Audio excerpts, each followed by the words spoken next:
जय हिंद। और आज हम बात करेंगे ईंधन यानी कि फ्यूल की। वे पदार्थ जो जलकर ऊष्मा प्रदान करते हैं कहलाते हैं। वे पदार्थ जो जलकर के ऊष्मा प्रदान करते हैं कहलाते हैं, क्या कहलाते हैं? कोयला, ज्वालक, ऊष्मादायक या फिर ईंधन। तो वो इसका सही जवाब होगा ईंधन। वे पदार्थ जो जलकर हमें ऊष्मा प्रदान करते हैं वे ईंधन कहलाते हैं। अगला प्रश्न है, लाल तप्त कोक पर जलवाष्प प्रवाहित करने पर, लाल तप्त कोक पर जलवाष्प प्रवाहित करने से कार्बन मोनोऑक्साइड एवं हाइड्रोजन गैसों का मिश्रण प्राप्त होता है, जिसे कहते हैं कोल गैस, जल गैस, प्रोड्यूसर गैस, वायु गैस। तो इसका सही जवाब हो जाएगा प्रोड्यूसर गैस। क्या कहते हैं? प्रोड्यूसर गैस कहते हैं। अगला क्वेश्चन है, कार्बन मोनोऑक्साइड एवं नाइट्रोजन गैस के गैसीय मिश्रण को कहते हैं, कार्बन मोनोऑक्साइड एवं नाइट्रोजन गैस के गैसीय मिश्रण को कहते हैं कोल गैस, जल गैस, प्रोड्यूसर गैस, प्राकृतिक गैस। तो इसे हम कहते हैं जल गैस। क्या कहते हैं? जल गैस। अगला क्वेश्चन है, प्राकृतिक गैस में मुख्यतः रहता है मीथेन, एथेन, प्रोपेन, ब्यूटेन। प्राकृतिक गैस में मुख्यतः क्या रहता है? तो इसका जो सही जवाब बनेगा वह बनेगा मीथेन। क्या बनेगा? मीथेन। अगला प्रश्न है, नॉर्मल ब्यूटेन तथा आइसोब्यूटेन का द्रवीकृत किया हुआ मिश्रण कहलाता है। नॉर्मल ब्यूटेन तथा आइसोब्यूटेन का जो द्रवीभूत किया हुआ मिश्रण कहलाता है जल gas, coal gas, producer gas या द्रवित पेट्रोलियम गैस। तो सही जवाब बनेगा इसका द्रवित पेट्रोलियम गैस। क्या बनेगा? द्रवित पेट्रोलियम गैस। अगला सवाल है, सुरक्षा की दृष्टि से खाना पकाने वाली एलपीजी गैस सिलेंडर में क्या भरकर गैस को गंधयुक्त बनाया जाता है? Helium, ammonia, mercaptan, ether. तो सही जवाब इसका बनेगा मरकैप्टन। क्या हो जाएगा? मरकैप्टन की वजह से जो सिलेंडर से गंध आती है, जो गैस की गंध आती है, वो गैस की नहीं बल्कि मरकैप्टन की होती है। गोबर गैस में मुख्यतः होता है methane, ethylene, acetylene, carbon monoxide. तो गोबर गैस में जो मुख्यतः होता है वह होता है आपका मीथेन। क्या होता है? मीथेन। अगला क्वेश्चन है, एलपीजी में कौन सी गैस मुख्य रूप से होती है? Methane, ethylene, carbon dioxide, butane. तो एलपीजी में मुख्य रूप से क्या होती है? तो एलपीजी में मुख्य रूप से होती है ब्यूटेन। क्या होती है? ब्यूटेन। अगला सवाल है, वाटर गैस किन दो गैसों का मिश्रण है? वाटर गैस किन दो गैसों का मिश्रण है? तो इसका सही जवाब हो जाएगा, वाटर गैस जो है किन दो गैसों का मिश्रण है? तो इसका जो सही जवाब बनेगा वह बनेगा कार्बन मोनोऑक्साइड और हाइड्रोजन। कार्बन मोनोऑक्साइड और हाइड्रोजन। अगला सवाल है, गैस एजेंसियों द्वारा सिलेंडरों में भरकर दी जाने वाली कुकिंग गैस है द्रव, गैस, ठोस, एक घोल। तो क्या है? द्रव है। कैसी देते हैं वो लोग? द्रव है। अच्छे ईंधन के लिए आवश्यक शर्तें हैं, उसका ऊष्मीय मान उच्च होना चाहिए, उसे आसानी से दहनशील होना चाहिए, उसका ज्वलन ताप उपयुक्त होना चाहिए या फिर सभी। तो इसका जो राइट ऑप्शन बनेगा वह बनेगा सभी। क्या होना चाहिए? सभी होना चाहिए। दहन की क्रिया के लिए आवश्यक शर्तें हैं दहन पदार्थ की उपस्थिति, दहन के पोषक पदार्थ की उपस्थिति, ज्वलन ताप की प्राप्ति या फिर सभी। तो दहन की क्रिया के लिए आवश्यक शर्तें क्या है? तो इसका जो है सही होगा सभी।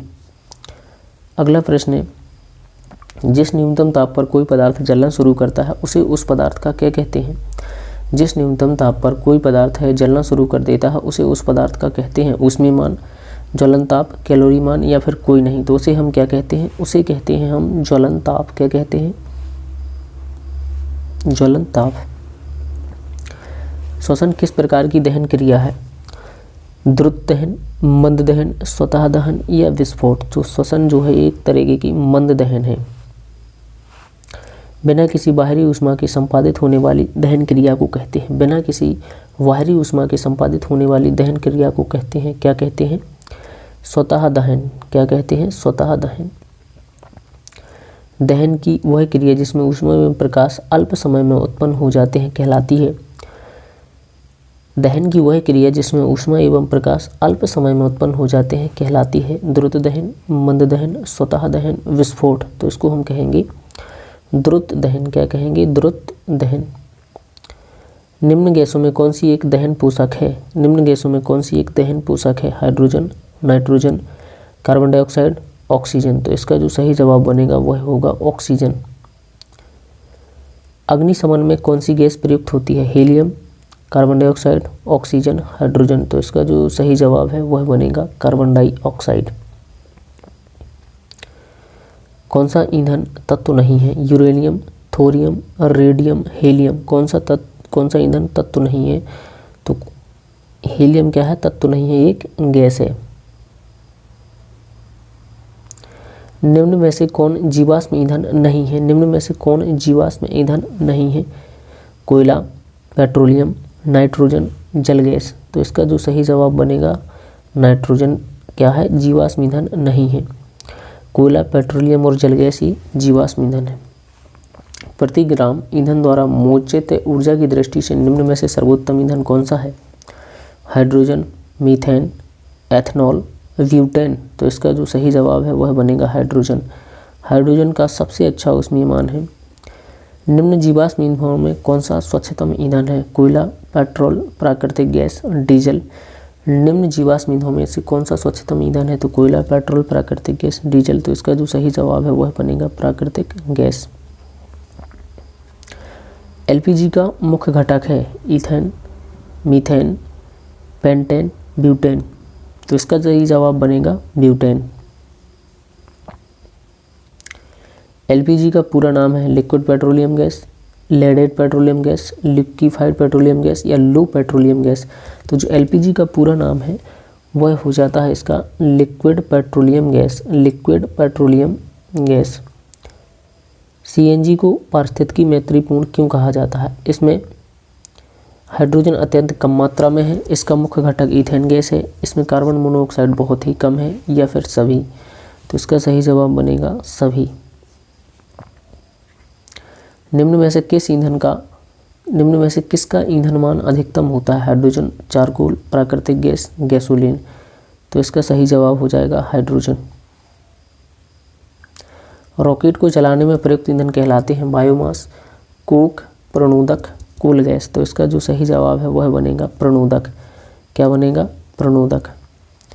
कोयले की विभिन्न किस्मों में से किसमें कार्बन की प्रतिशत मात्रा सबसे अधिक होती है? पीट, लिग्नाइट, बिटुमिनस, एंथ्रासाइड। तो सही जवाब बनेगा एंथ्रासाइड में सबसे अधिक कार्बन पाया जाता है। भूरा कोयला के नाम से कौन जाना जाता है? पीट, लिग्नाइट, बिटुमिनस, एंथ्रासाइड। तो इसका जो सही जवाब है वह हो जाएगा लिग्नाइट। भूरा कोयला के नाम से लिग्नाइट जाना जाता है। ऊष्मा की वह मात्रा जो किसी ईंधन के 1 ग्राम की हवा तथा ऑक्सीजन में पूर्णतः जलाने के फलस्वरूप प्राप्त होती है कहलाती है दहन, कैलोरी मान, ऊष्मीयमान, ज्वलन ताप। तो उसे हम कहते हैं कैलोरी मान। क्या कहते हैं? कैलोरी मान। आई होप आपको अच्छे से समझ में आया हो, तो लाइक, शेयर और सब्सक्राइब ज़रूर करें। धन्यवाद।